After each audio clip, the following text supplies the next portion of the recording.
હવે આપણે ત્રીજી ગ્રંથિની વાત કરવાની છે, જેનું નામ છે સ્વાદુપિંડ, જેને ઇંગ્લિશમાં પેન્ક્રિયાસ તરીકે ઓળખવામાં આવે છે. તો એના વિશે આપણે વાત કરીએ.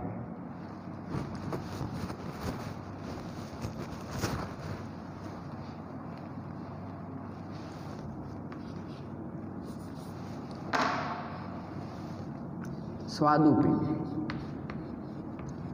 જેને ઇંગ્લિશમાં પેન્ક્રિયાસ તરીકે ઓળખવામાં આવે છે. આના સ્થાન વિશે આપણે થોડીક વાત કરીએ કે આવી રીતે ઉપરથી અન્નનળી આવતી હોય, અહીંયા જઠર હોય, અહીંયા જઠર પૂર્ણ થાય, ત્યાંથી પક્વાશય નાના આંતરડાનો એક પાર્ટ સ્ટાર્ટ થતો હોય આવી રીતે. તો તમે અહીંયા જોઈ શકો છો, આ અન્નનળી, આ જઠર અહીંયા પૂર્ણ થાય, ત્યાંથી પક્વાશય સ્ટાર્ટ થતું હોય. પક્વાશય નાના આંતરડાનો એક પાર્ટ છે. તો તમે જોઈ શકો છો કે જઠર પ્લસ પક્વાશય બંને સાથે મળીને એક યુ આકારનો પાશ બનાવે છે. પાશ એટલે વળાંક. કેવા આકારનો વળાંક બનાવે છે? તો કે યુ આકારનો. તો આ જે યુ આકારનો વળાંક હોય, પાશ, તેની અંદર સ્વાદુપિંડ ગ્રંથિ આવેલી હોય છે. અને જઠરની પાછળ આવી રીતે તે લંબાયેલી હોય છે, આવી રીતે હોય. અહીંયા એક ડાયાગ્રામ દોરીએ બહારની તરફ સ્વાદુપિંડનો, તો આવી રીતે તમને જોવા મળશે. તો આ આકાર કેવો થયો એના વિશે વાત કરીએ આપણે. તો કે કોઈ સ્કૂલ હોય અથવા કોઈ ફંક્શન હોય સ્કૂલમાં, ત્યારે અમુક મોટા વડીલો હોય, જેને સારા સારા કામ કર્યા હોય, એવા વડીલોને આમંત્રિત કરવામાં આવ્યા હોય, ત્યારે આપણે તેનું પુષ્પગુચ્છથી સ્વાગત કરતા હોઈએ. તો જે પુષ્પગુચ્છ હોય તેના જેવો આકાર સ્વાદુપિંડનો હોય. સ્થાન તો કે યુ આકારના પક્વાશયના પાશમાં જોવા મળે છે. હવે એક નાનકડો આનો છેદ કાપીએ આપણે. માની લો કે હું વચ્ચેથી એક છેદ કાપું, તો એ છેદને હું ઝૂમ કરું તો મને કેવી સ્વાદુપિંડ ગ્રંથિ જોવા મળે છે તેના વિશે આપણે વાત કરીએ.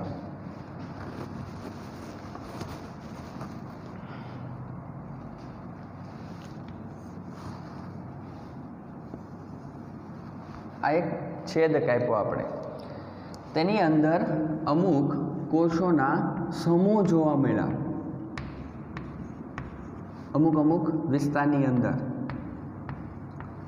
અને જે વિસ્તારમાં કોષોના સમૂહ ના હતા એ વિસ્તારમાં ખંડિકાઓ સ્વરૂપે હતી.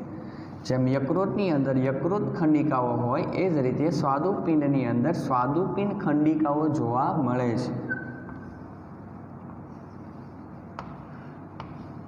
આવી રીતે ખંડિકાઓ હતી. ખંડિકાઓની બહારના વિસ્તારમાં કોષોના સમૂહ હતા. તો આ જે ખંડિકાઓ હોય તેમને સ્વાદુપિંડ ખંડિકાઓ તરીકે ઓળખવામાં આવે છે. આપણે નામકરણ કરીએ તો તેમને કહેવાય સ્વાદુપિંડ ખંડિકાઓ.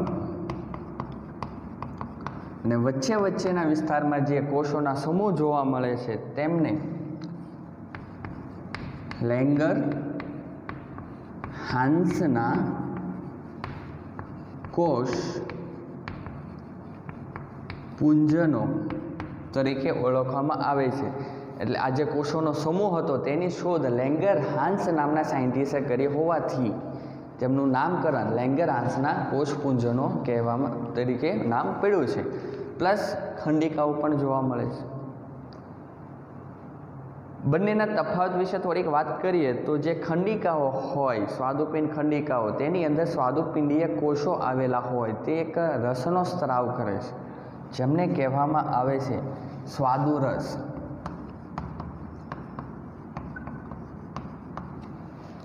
અને સ્વાદુરસની અંદર ઉત્સેચકો આવેલા હોય, એન્ઝાઇમ્સ, જે ખોરાકના જટિલ સ્વરૂપમાંથી સરળ સ્વરૂપમાં રૂપાંતરિત કરવામાં મદદ કરશે, પાચનમાં મદદ કરવાના. જ્યારે લેંગરહાન્સના કોષપુંજનો હોય તેમાંથી અંતઃસ્ત્રાવો ઉત્પન્ન થતા હોય.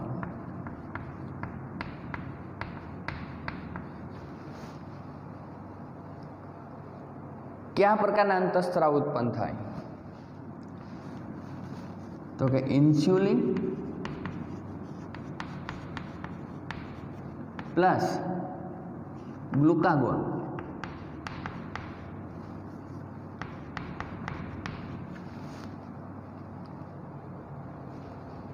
સમજો સરખી રીતે કે સ્વાદુપિંડ ગ્રંથિઓ હોય એ બે ટાઈપમાં ડિવાઈડ છે. અમુક સ્થાને અમુક વિસ્તારમાં કોષોના સમૂહ જોવા મળે છે, જેમને લેંગરહાન્સના કોષપુંજનો તરીકે ઓળખવામાં આવે છે. બાકીના વિસ્તાર ખંડિકા સ્વરૂપે છે, જેમને સ્વાદુપિંડ ખંડિકા કહેવામાં આવે છે. તેની અંદર આવેલા સ્વાદુપિંડીય કોષો એક રસનો સ્ત્રાવ કરે છે, જેમને સ્વાદુ રસ તરીકે ઓળખવામાં આવે છે. તેની અંદર બેઝિક પ્રકારના ઉચ્છેસકો આવેલા હોય. અમુક નામ આપું તમને, ટ્રિપ્સિન હોય, કાઇમોટ્રિપ્સિનોજન હોય, પ્રોકાર્બોક્સીપેપ્ટિડેઝ હોય. તો એના કાર્યો વિશે આપણે ડિટેલમાં નાના આંતરડામાં પાચનનો જે ટોપિક આવશે તેની અંદર આપણે અભ્યાસ કરીશું. જ્યારે કોષોના સમૂહની વાત હતી, લેંગરહાન્સના કોષપુંજનો, તેની અંદરથી અંતઃસ્ત્રાવ ઉત્પન્ન થાય. અંતઃસ્ત્રાવને ઇંગ્લિશમાં હોર્મોન્સ તરીકે ઓળખવામાં આવે છે. કયા પ્રકારના અંતઃસ્ત્રાવ હોય? તો કે ગ્લુકાગોન પ્લસ ઇન્સ્યુલિન પ્રકારના હોય છે. તો પાચન હોય ખોરાકનું જટિલ સ્વરૂપમાંથી સરળ સ્વરૂપ, તો પાચનમાં ક્યારેય અંતઃસ્ત્રાવ મદદ કરતો નથી. સિર્ફ કોણ મદદ કરે? તો કે ઉચ્છેચક.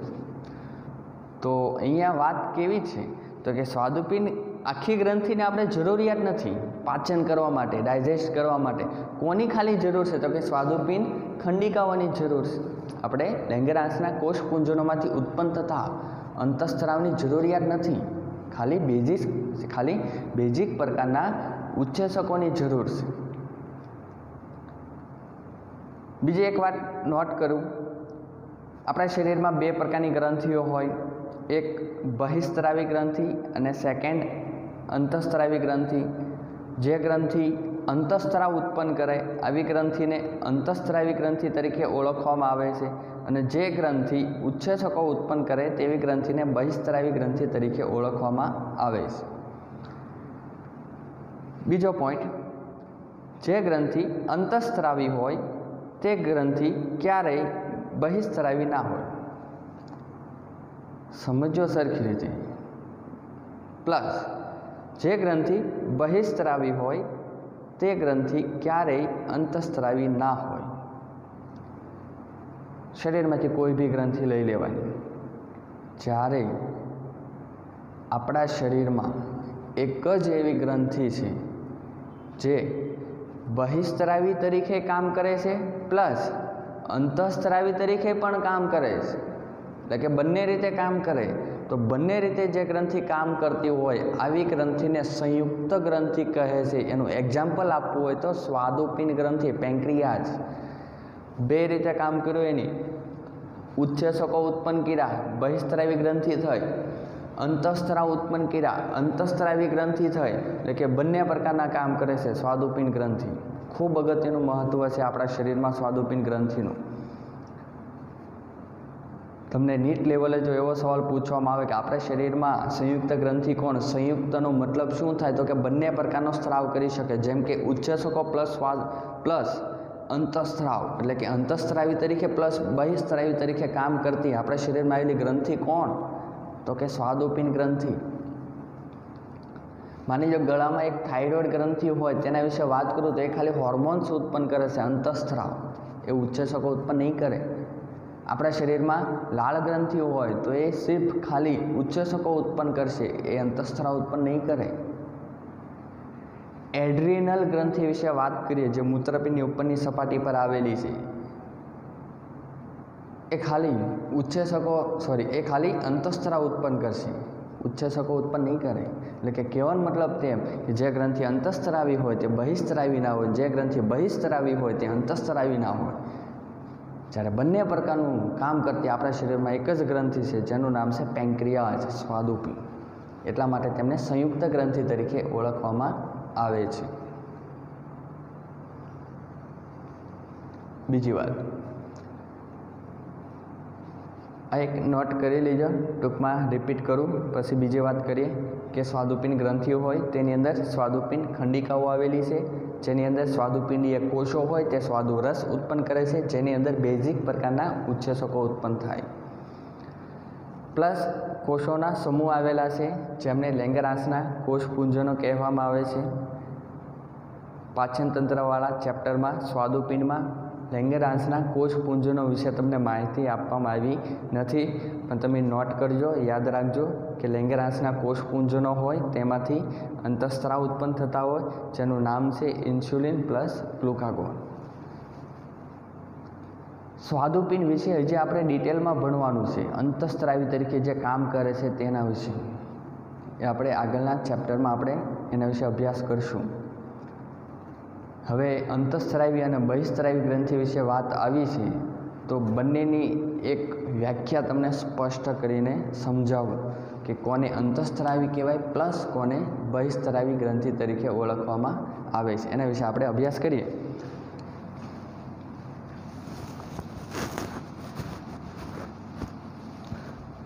તો કે આપણું શરીર હોય તેની અંદર બે પ્રકારની ગ્રંથિઓ જોવા મળે છે.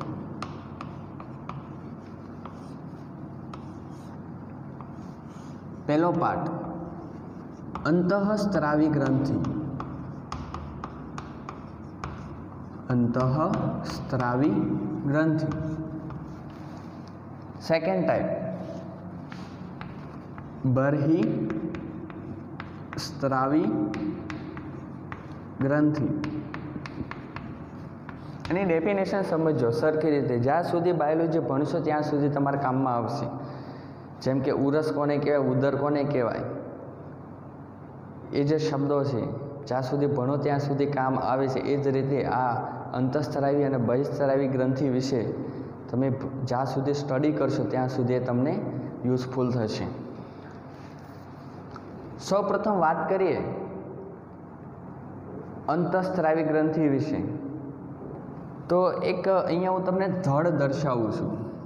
આ બોક્સ એટલે તમારે સમજવાનું કે મનુષ્યનો ધડ પ્રદેશ આવેલો છે. અહીંયા એક ગ્રંથિ મેં ડ્રો કરી છે ગોળ રાઉન્ડ સ્વરૂપે, અંતઃસ્ત્રાવી ગ્રંથિ. આ બાજુ એક ગ્રંથિ ગોળ આકાર સ્વરૂપે હું ડ્રો કરું છું જેનું નામ છે બહિસ્ત્રાવી ગ્રંથિ. આ બંને ગ્રંથિઓની બાજુમાંથી અતિ સૂક્ષ્મ રુધિર કેશિકા પસાર થાય છે.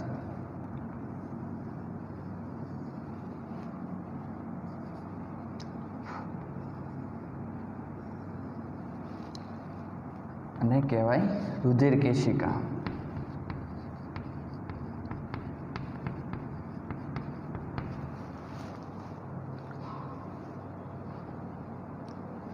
અંતઃસ્ત્રાવી ગ્રંથિ હોય તે જે રસ ઉત્પન્ન કર્યો જેની અંદર હોર્મોન્સ આવેલા હોય, એટલે કે અંતઃસ્ત્રાવો આવેલા હોય, એ આપણે શરીરમાં દેહ ધાર્મિક ક્રિયાઓમાં મદદ કરતા હોય. સેમ એઝ એન્ઝાઇમ્સ, ઉચ્ચેસકોનું કાર્ય એ જ રીતે છે. આ મેં તમને જસ્ટ સ્થાન દર્શાવ્યા કે આપણો ધડ પ્રદેશ છે, આ સ્થાને અંતઃસ્ત્રાવી ગ્રંથિ છે ગોળ રાઉન્ડ સ્વરૂપે. એ જ રીતે આ ગોળ રાઉન્ડ સ્વરૂપે બહિસ્ત્રાવી ગ્રંથિ આવેલી છે. અહીંયા કોઈ પણ એક અંગ આવેલું છે એવું તમે સમજો, અથવા એક કોષ આવ્યો છે, સેલ, કોષ. આ કોષને અંતઃસ્ત્રાવની જરૂર છે. માની લો કે થાઇરોઇડ ગ્રંથિ છે એવું સમજો, આ જેમાંથી થાઇરોક્સિન નામનો અંતઃસ્ત્રાવ ઉત્પન્ન થાય છે. એની જરૂરિયાત કોને છે? તો કે અહીંયા આ વિસ્તારમાં આવેલા કોષને. તો અંતઃસ્ત્રાવી ગ્રંથિ અહીંયા છે, થાઇરોઇડ ગ્રંથિ જરૂરિયાત અહીંયા છે આ વિસ્તારમાં. તો અહીંયા જે હોર્મોન્સ ઉત્પન્ન થાય તેને અહીંયા સુધી લાવવો કઈ રીતે, પહોંચાડવો કઈ રીતે? તો શું કરે અંતઃસ્ત્રાવી ગ્રંથિ? તો કે થાઇરોઇડ અંતઃસ્ત્રાવી ગ્રંથિ હોય તે થાઇરોક્સિન નામનો અંતઃસ્ત્રાવ ઉત્પન્ન કર્યો અને એને બ્લડની અંદર દાખલ કરી દીધો. એટલે કે જે અંતઃસ્ત્રાવ હોય તેમનો સ્ત્રાવ રુધિર કેશિકાની અંદર નાખ્યો બ્લડમાં. આપણે ખબર છે કે આપણા શરીરમાં હરેક સ્થાને બ્લડનું પરિવહન થાય છે. થાઇરોઇડ ગ્રંથિ અહીંયા છે. આ ટસલી આંગળીની અંદર કોષ હોય તેને જરૂરિયાત હોય હોર્મોન્સની, તો થાઇરોઇડ ગ્રંથિ પોતાના જે હોર્મોન્સ હોય તે બ્લડમાં સ્ત્રાવ કરે અને બ્લડ આપણા શરીરમાં ફરતું ફરતું ટસલી આંગળીમાં આવે છે ત્યારે એ હોર્મોન્સનો ઉપયોગ કરે છે. એના જેવી વાત થઈ કે અહીંયા ગ્રંથિ હતી તેની પોતાના અંતઃસ્ત્રાવ બ્લડમાં દાખલ કર્યા રુધિર કેશિકાની મારફતે અહીંયા સુધી પહોંચી જશે અને કોષની અંદર હોર્મોન્સ દાખલ થશે. આ પોઈન્ટ નોટ કરો કે અંતઃસ્ત્રાવી ગ્રંથિ કોને કહેવાય, તો કે જે ગ્રંથિ પોતાનો સ્ત્રાવ બ્લડમાં સ્ત્રાવ કરે, એટલે કે બ્લડમાં દાખલ કરે. આવી જેટલી ગ્રંથિ હોય બધી ગ્રંથિને અંતઃસ્ત્રાવી ગ્રંથિ તરીકે ઓળખવામાં આવે છે. શરીરમાં જે ગ્રંથિ હોય એ પોતાનો સ્ત્રાવ ક્યાં દાખલ કરે, તો કે બ્લડની અંદર. તો આવી ગ્રંથિને કેવી ગ્રંથિ કહેવાય, તો કે અંતઃસ્ત્રાવી. બીજો પોઈન્ટ બહિસ્ત્રાવી. આ જ કોષને જરૂરિયાત છે બહિસ્ત્રાવી ગ્રંથિમાંથી ઉત્પન્ન થતા રસની. માની લો કે લાલ ગ્રંથિ છે એવું સમજો.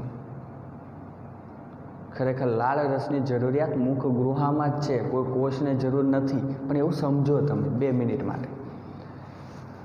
તો આ ગ્રંથિ હોય તે પોતાનો જે રસ ઉત્પન્ન થયો તે રસ બ્લડમાં સ્ત્રાવ નહીં કરે.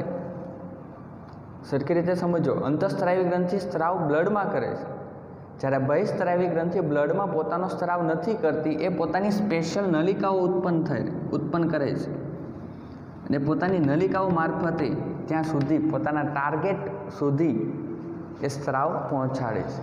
તો મસ્ત પોઈન્ટ બંને માટે કે જે ગ્રંથિ પોતાનો સ્ત્રાવ ઉત્પન્ન કરે છે તે સ્ત્રાવ બ્લડમાં દાખલ કરે, તો આવી જેટલી ગ્રંથિ હોય એ બધી જ ગ્રંથિને અંતઃસ્ત્રાવી ગ્રંથિ તરીકે ઓળખવામાં આવે છે.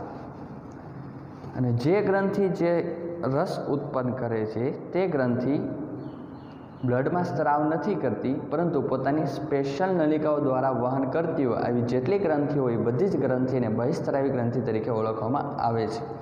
જેમ કે લાલ ગ્રંથિ, યકૃત, સ્વાદુપિંડ એ પોતાની સ્પેશિયલ નલિકાઓ દ્વારા વહન કરતી હોય. બીજો એક પોઈન્ટ યાદ રાખજો કે અંતઃસ્ત્રાવી ગ્રંથિ જે સ્થાને હોય તેના નજીકના વિસ્તારમાં કામ કરતી નથી. તેના હોર્મોન્સ નજીકના વિસ્તારમાં કામ નહીં કરે, દૂરના સ્થાને કામ કરશે. જ્યારે બહિસ્ત્રાવી ગ્રંથિ જે સ્થાને હોય એ પોતાના નજીકના સ્થાનમાં જ કાર્ય કરશે, દૂર કામ નહીં કરે. દૂર કામ કરે એવું સમજો કે લાલ ગ્રંથિ અહીંયા છે મુખ ગૃહાની અંદર અને ટસલી આંગળીમાં લાલ રસની જરૂરિયાત હોય તો એ નલિકા કેટલી લંબાવવી પડે. ઓલરેડી આપણા શરીરમાં ધમની અને શિરા પ્લસ ચેતાઓ પ્લસ સ્નાયુઓ એટલા જથ્થાબંધ છે કે હવે સ્પેસ જ નથી. એમાં ગ્રંથિઓ નલિકાઓ લંબાવવા માટે ક્યાંથી સ્પેસ આપવી, કાંઈની ડેફિનેશન હતી. હવે યકૃત અને સ્વાદુપિંડની રચના સંયુક્ત રીતે આપણે અભ્યાસ કરીએ.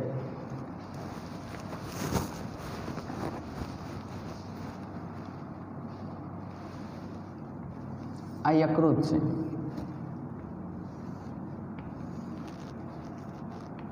આપણે વાત કરીને બહિસ્ત્રાવી ગ્રંથિ જે પોતાની સ્પેશિયલ નલિકાઓ દ્વારા પોતાના સ્ત્રાવનું વહન કરતી હોય તો આમાંથી એક નળી ઉત્પન્ન થાય છે. યકૃત, તેમાંથી એક નળી ઉત્પન્ન થાય, તેમને યકૃત નલિકા કહે છે. નળી હોય તે એક અંગમાં ખુલતી હોય જેમને પિત્તાશય તરીકે ઓળખવામાં આવે છે.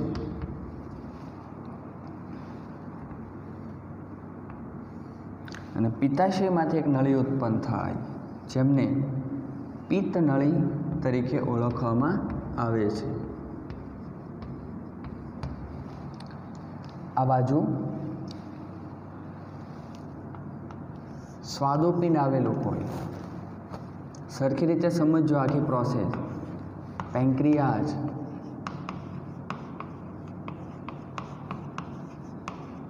તેમાંથી એક નળી ઉત્પન્ન થતી હોય તે અહીંયા જોઈન્ટેડ હોય, પિત્ત નળી સાથે જોડાય. અને એક કોમન નળી બનાવે આવી રીતે. તો આ જે નળી હોય તેમને સ્વાદુપિંડ નલિકા અથવા સ્વાદુપિંડ નળી તરીકે ઓળખવામાં આવે છે.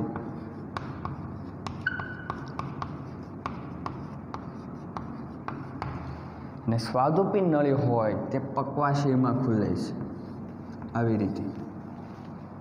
એટલે કે સ્વાદુપિંડ નળી હોય તે પિત્ત નળી સાથે જોડાય અને એક નળી બનાવે તેને કહેવાય સામાન્ય અથવા યકૃત ઓળિયા ને આ એટલે કે યકૃત સ્વાદુપિંડ નળી. અને ક્યાં ખુલે છે પોતાનો સ્ત્રાવ? તો કે પક્વાશય. હવે આખું સરખી રીતે સમજીએ. યકૃત હોય તેની અંદર જે પિત્ત રસ ઉત્પન્ન થાય તેનો સ્ત્રાવ એટલે કે પિત્ત રસનું વહન એક નળી મારફતે થાય તેમને કહેવામાં આવે છે યકૃત નલિકા. યકૃત નલિકા હોય તે એક અતિ સૂક્ષ્મ અંગમાં ખુલે છે જેનું નામ છે પિત્તાશય. પિત્તાશયની અંદર એટલે કે યકૃતમાંથી જે પિત્ત રસ ઉત્પન્ન થયો તેનો સંગ્રહ પિત્તાશયમાં થાય છે. પિત્તાશયનું કોઈ ફંક્શન નથી, ખાલી એક જ ફંક્શન છે કે પિત્ત રસનો સંગ્રહ કરો, બસ. એ કાંઈ ઉત્પન્ન નથી કરતું. પિત્તાશય શું કરે? ખાલી પિત્ત રસનો સંગ્રહ કરે. પિત્તાશયમાંથી એક નળી ઉત્પન્ન થાય તેમને કહેવામાં આવે છે પિત્ત નળી. એટલે કે પિત્તાશયમાંથી જે પિત્ત રસ હોય એ પિત્ત નળીમાં આવે. હવે આ બાજુ સમજો. સ્વાદુપિંડ હોય તેમાંથી સ્વાદુરસ ઉત્પન્ન થાય. તે સ્વાદુપિંડ નલિકા મારફતે પિત્ત નળી સાથે જોડાય. એટલે કે પિત્ત નળી પ્લસ સ્વાદુપિંડ નળી જોડાય અને એક કોમન નળી બનાવે. બંને ભેગી થઈ તેમને યકૃત સ્વાદુપિંડ નળી તરીકે ઓળખવામાં આવે છે. જ્યારે યકૃત સ્વાદુપિંડ નલિકાની અંદર પિત્ત રસ પ્લસ સ્વાદુરસ બંને મિક્સ થાય અને બંને નાના આંતરડાના પક્વાશયમાં ખુલે છે. અને હવે ત્યાં પાચન કઈ રીતે થાય એ નેક્સ્ટ વિડીયોમાં ભણીશું. પ્લસ આ જે બંને રસ આવ્યો જેમ કે પિત્ત રસ અને સ્વાદુરસ, પિત્ત રસ અને સ્વાદુરસ, આ બંનેનું પક્વાશયમાં દાખલ થવા માટે વાલ આવેલા હોય. એટલે કે એનું નિયંત્રિત કરવા માટે વાલ આવેલા હોય અહીંયા આ વિસ્તારમાં. તે માંસલ મુદ્રિકા સ્નાયુના વાલ આવેલા હોય જેમને ઓડીના સ્નાયુ તરીકે ઓળખવામાં આવે છે. એટલે કે ઓડીના માંસલ મુદ્રિકા સ્નાયુઓ આવેલા હોય. આવી રીતે લખાય ODDI. ઓલી 4 વ્હીલની જેમ નહીં લખવાનું AUDI. આ વાલ છે, કોઈ 4 વ્હીલ નથી, એટલા માટે ODDI તરીકે ઓળખવામાં આવે છે. હવે અહીંયા શું થાય એ આપણે હવે નેક્સ્ટ ટોપિકમાં ભણીશું કે પક્વાશયની અંદર પિત્ત રસ પ્લસ સ્વાદુરસ આવ્યો તો પ્રોસેસ શું થાય એ આપણે નેક્સ્ટ ટોપિકમાં ભણીશું.